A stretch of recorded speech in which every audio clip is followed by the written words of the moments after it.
first of all, I'll have you introduce yourself and what you do here at Pella High School. Okay. Hi, I'm Lisa Witzenberg, and I teach secondary special education at Pella High School. And how many years have you been in the district? This will be my 17th. And why did you get involved in special education? Okay. There are a couple of reasons I got involved in special education, but primarily years ago, I had an aunt with Down syndrome, and she went to a private education. And this was before any of the legislation passed to include students with disabilities in the regular school system. And when she turned 18, she said, "I'm old enough now, I'm graduating," and she came back to Pella.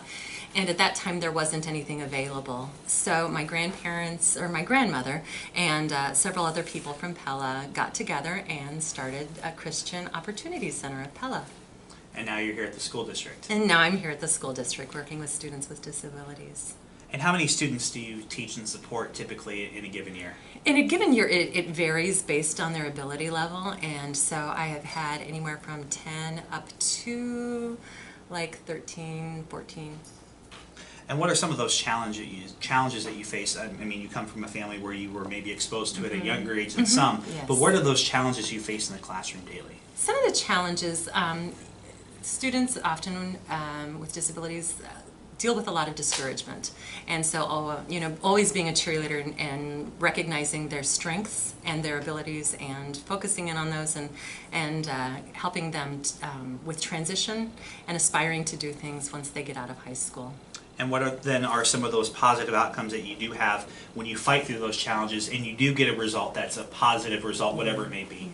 One of the positive outcomes that I have incurred is I had a student, and the first year I had him, he was a sophomore, and for the entire first semester he never really talked to me. Would just only look at the table and work on his computer.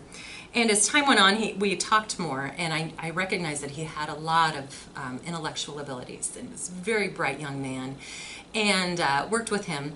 And eventually he went on to college, had an internship in biotechnology, and a paid internship in biotechnology. And so going from someone that would not even have eye contact or talk to me to someone that had an internship was an incredible experience. Well, I would say it's not different in the fact that you should interact and treat everyone with kindness and love, and want to be a friend in spite of, all of us have a thing. Right. And so I would say that would be it. You just treat them with kindness and love like you would and should anyone else. Lori, introduce yourself and your role at Pella High School. My name is Lori Grubb, and I teach the level 3 students, the students with the more intellectual disabilities, the more severe maybe, and some physical disabilities as well. And how many years have you been in Pella?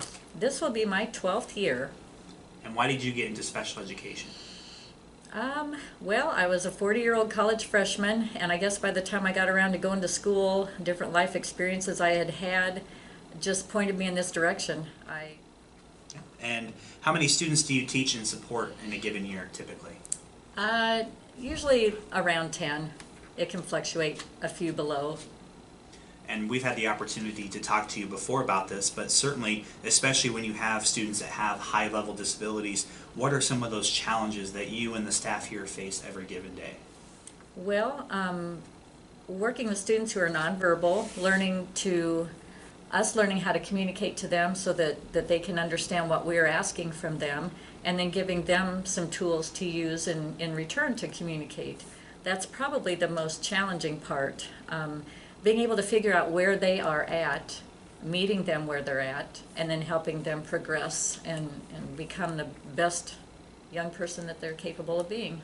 And what is that like when you do get to that level of progress, when you get to the steps or the big outcomes?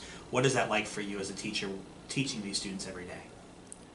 It is an amazing experience. We actually had that experience 2 years ago. We had been using a communication device with a student, and I don't think he realized the value that iPad had for him. And when he finally got it, and we were having a back and forth conversation, I mean, we were all crying. It was exciting, because while that may seem like a teeny tiny minuscule thing to some people, that was like the whole world to us, because we knew it was going to open up the world for him. You just treat everybody the same, basically. We have peer art and peer foods class now, as well as peer PE. Those two programs have come on in the last couple of years. And that gives more students the opportunity to try something new and try to be a peer helper to someone that they know nothing about. And it has really opened up a lot of the Gen Ed students' eyes to how much more alike we all are than how different we are. The physical, the speech, any type of block maybe that there may be in communication or just interaction is just wiped away. And you see the students just all being students together. Here we go. The first thing I'm going to have you do is introduce yourself and your role here at Pella High School. Okay, my name is Sarah Kotmick. I am a 9th through 12th grade special ed teacher, and I have the resource room, and primarily I work with kids who have behavioral challenges, academic challenges, or who are at risk of maybe not graduating all the way through. And how many years have you been here at Pella? This is my 10th year at 10th. Pella High. And why did you get into special education? I've wanted to be a teacher since I was 5, and then special ed kind of came up when I worked at a camp when I was 18 for adults with disabilities, and then that kind of increased my passion level for working with people with disabilities, and then I majored in that in college. And with the programs that you have here, how many students do you typically teach in a given semester or year? It ranges from, I think my lowest when I first started was 12 on my roster, and this year I have 19, and 19 has been the highest on my roster. What are some of the challenges that you face in the classroom daily? Behavior is a huge challenge. Kids coming to us, maybe not motivating them to go out to class, or trying to communicate with parents, other teachers, with our admin staff, everybody to be on the same page to best meet the need of the kid. And what are some of those positive outcomes you get, though, by fighting through those challenges? And what are some of the most rewarding things that you see in the classroom? We see them grow, like we see them master a skill that they maybe have taken 3 years. If I've had them for 3 years, they finally maybe get it their senior year. They get jobs, they work in the community, they're able to communicate themselves one-on-one with different adults in the building. I see them out in the community and they're able to talk to other individuals. It's just a rewarding job overall to see them grow. And we wrap up with a question we've asked everybody this, is the idea that, especially for someone who has an interaction with those that have behavioral issues or disabilities, a lot of them wonder, well, how do I make that first step to engage someone with that? What is the best advice you could give to someone who wants to engage that population better, or to make a friend in that population that is often overlooked and has a lot of needs? My advice would just be not to judge someone based on their outward appearance or what you think someone or how you think somebody's going to act. It's just to be a respectful person and to treat them with kindness. I'm April Groover, and I'm a special education level 1, level 2 teacher. And how many years have you been with Pella? I'm beginning my 18th year here. And why did you get into special education? Well, I initially went to school to be an elementary education major, and graduated with that degree. Did not have a job, but took a long-term sub position in a special education room. And it was suggested to me that I might want to go back and get a special education endorsement. And since then, it's been very rewarding. It varies year to year. The lowest I've had is 10, and this year I have 19. What are some of the common challenges that you face in the classroom daily? Common challenges would be you just don't know all of the unexpected. You might have an unexpected behavior. You might have an unexpected parent call. There might be an issue in a classroom.